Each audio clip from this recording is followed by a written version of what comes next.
Abhishek Gupta from India, better known by his nickname Lucky in Korea, is a well-known television personality and business owner. Recently, along with fellow expats Alberto Mondi from Italy and Daniel Lindemann from Germany, Lucky was appointed as the honorary ambassador for the King Sejong Institute, the Korean language institute that operates across the globe. To tell us more about this honour and his story in general, Lucky joins us in the studio for this week's Touch Base in Seoul.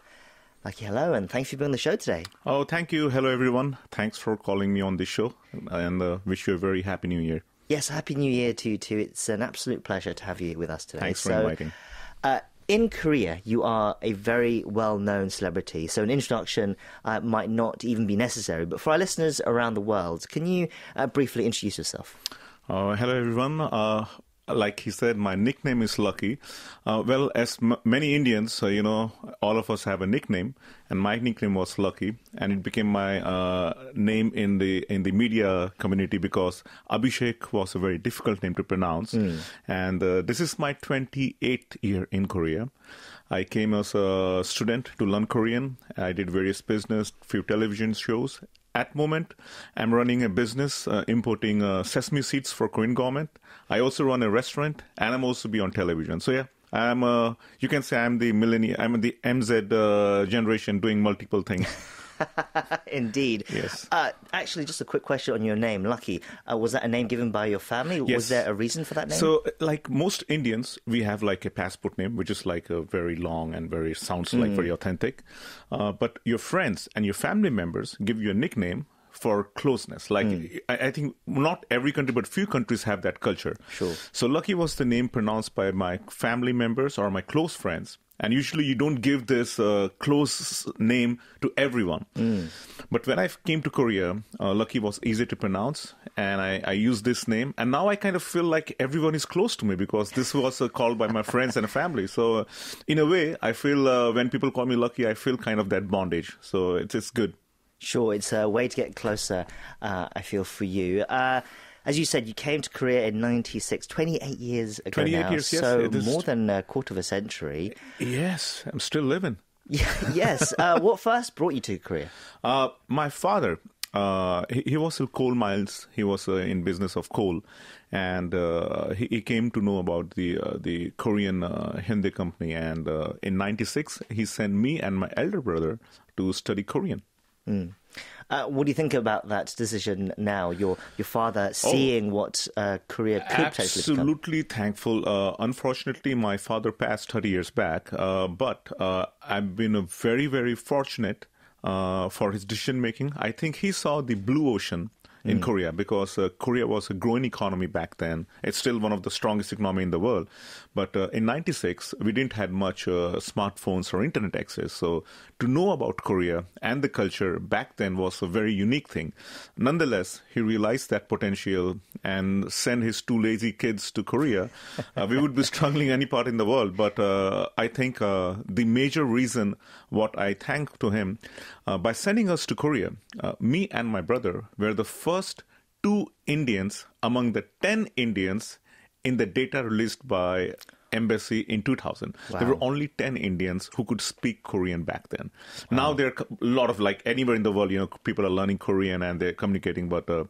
So yeah, it gives a lot of excitement and it feels amazingly good. So it's quite some foresight by your father, but still, it was his decision, so it must have been quite Absolutely. difficult for you to kind of adjust to life in Korea when you first arrived. I totally agree with that. Like I was mentioning to you before the show started, now we have access to so much of stuff, and even before you go somewhere, you can browse through it. For me to know about Korea before I came, I was barely 19 years old. I knew about the 1988 Olympic Games, and maybe I have read a few stories about Korea where you talk about the tiger and the Tangan grandfather. So, my image was like there are a lot of tigers in this country. It's a big jungle. So, vague images because you don't have an exact browsing or like a community where you can search about Korea back then. So, yeah, it was very, I would say my slate was completely empty.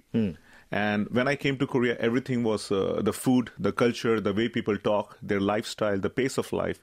Everything was, I won't say shocking, it was interesting. And after 28 years, I think I'm part of it now. When I go back to India, I find it difficult to adjust to the pace of life in India, actually. It's a little slower than Korea. Sure, you've spent more of your life in Korea now than you have... Most of my grown-up life, my adulthood in Korea. So, having lived through all that, how have things changed for you over the years, particularly since you have become a successful business owner and a television personality, while you've been on several TV shows over the years, the show that really blew up for you, of course, Non-Summit on JTBC, the cable channel. But what has this experience been like over the last few years, especially as all these things have blown up? In Korean, there is a very famous saying, like every 10 years, a river, a mountain changes. 10년 지나가면 강산의 변하다, 강산 변하다, which says like things change by the time.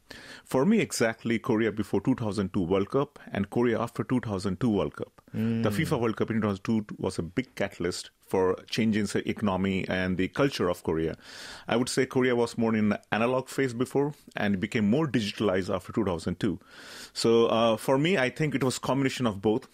Whenever I talk with my younger expat friends, we always have the discussion like what were things back then and now.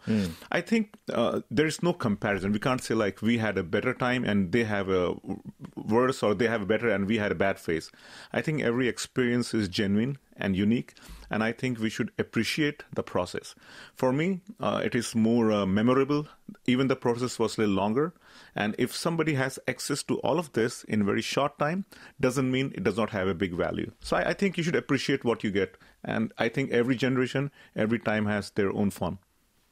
Sure. The reason we particularly wanted to invite you to the show now is because last year you were appointed the honorary ambassador for the King Sejong Institute, the Korean Language Institute established by the amazing, Korean overwhelming. government. It's just like, it's like I thought it's a dream, because first about the King Sejong Institute, they are present in over 80 countries. They have 250 language institutes all over the world, over 80,000 students learning Korean.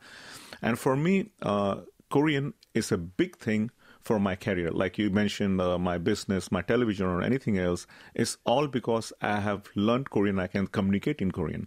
So for me to become an ambassador, a global ambassador with my colleagues, it's a huge a moment of happiness. And I really want to do something good for all the expats, especially Indians who want to learn Korean. It's an amazing feeling. Sure, I'm sure many of our listeners who have already been learning Korean will know of the Institute already.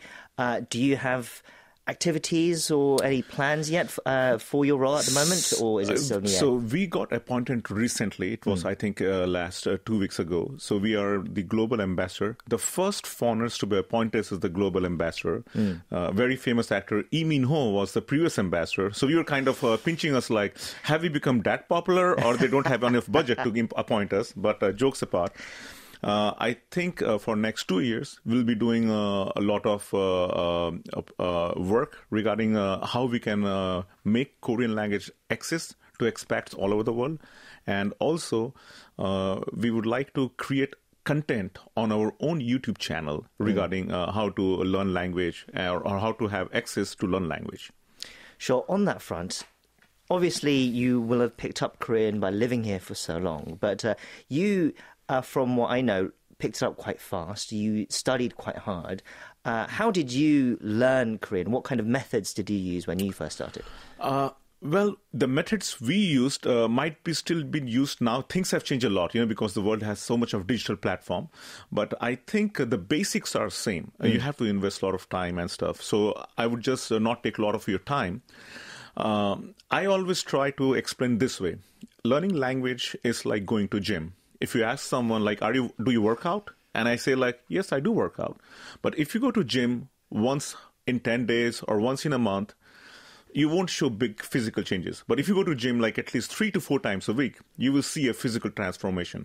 I think language is the same thing. A lot of people say or believe I'm learning a language, but they don't think how much effort they're putting. They think like if I learn something, a word or a sentence, or I communicate with a foreigner in a day or a week, it's enough. I think when we went to the Language Institute, we were learning Korean for 4 hours, 5 days a week. And this went for the first 6 months. So if you make a strong structure, then you can make a building as tall as you want. So I think, like you say, like you can watch the dramas, or you can set up all your settings on your digital world into English. There are various things, but I think how often do you approach is very important. So first, in the beginning, you should invest a good enough time, and then you can do things as you want to do. Also, one more thing, don't try to do too many things at a time. Don't try to do too many things at a time. Okay, what do you mean by that? I see a lot of friends who will watch a drama, they will also do they will also do books, they will go to an institute. When you have too much of random things, I think you're distracted in that process. It might work for someone because everybody has a different way of learning, but I think in genuine, because I'm not a great student, I was very happy when you said like you learned very hard. I was an average student, but what I did the process. Like when we went to the institute, they were just doing a slow process and just follow it. Don't do too many things. Okay, so consistency, but also don't perhaps take on too much. Don't stress too much. Don't stress too much. And don't try to be perfect in a language. You know why people are scared of a foreign language, especially in Korea, is they think like, if I do mistake, if I don't do my pronunciation right, people will judge me for that. I speak Korean after 28 years. I make so many mistakes while typing. And I say like, I'm not here to learn language to impress someone. Language is for communication purpose. Even English is not my mother tongue, so I do a lot of flaws. The grammar might be wrong, but as long as I can talk with Chano, I'm very happy with it. So, yeah. This is all advice also for, I'm guessing, people who are intermediate level as well, yes. Then, right? Because obviously there's a lot of people who are learning Korean now, and they might have picked it up quite fast initially, but Korean is a language that does seem to get harder the more you study it. I think not only language, anything you do in life, confidence plays a major role. When you speak to someone, be confident, like you're going to say what you want to say to the other person. You might make mistake in the process, but you're not here for an Olympic championship or a medal. So as long as you're confident, I think a lot of people joke around, like when you drink something, you speak fluent foreign language. Just maybe the reason might be because you feel less pressure about speaking a language. So I think if you're confident, not only language, you can do everything in life. Well, thank you for your tips today. I think our listeners will really appreciate it. Thanks. And clearly you are going to be a very good honorary ambassador for the Institute with all your helpful guidance. Personally, what's next for you? I understand that you also given an honorary citizenship by the Seoul city government. Yes. But at a KBS radio interview last year, you shared plans that you could be taking the test for the naturalization process as well, to become an actual Korean citizen. So I will just try to correct you here. I was given the honorary citizenship of Seoul, not Republic of Korea. So I'm an honorary citizen of Seoul. So I'm a Seoul citizen, and that's a big honor. I feel immensely proud to be given that.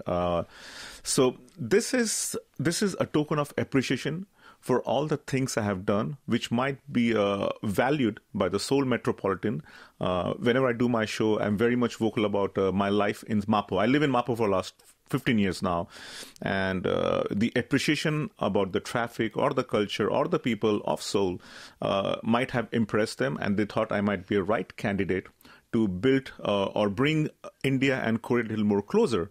So I think that's a token for that, and I'm really thankful for it. But coming back to the naturalization, I think it's still a process. I have given 2 exams for it. It's not easy as you think. I joke around with my Korean friends. I tell them, like, if you guys take the test, I think you might lose up your passport. It's not easy. But yeah, it's still going on. I have to get one more exam pass, and we'll see how it goes from there. Sure, well, we wish you luck on that front. Luck needs a lot of luck. Thank you. Yes, and perhaps we'll speak to you again next time as a Korean citizen. That would be quite something. Well, I'll be very happy. I'll let you know.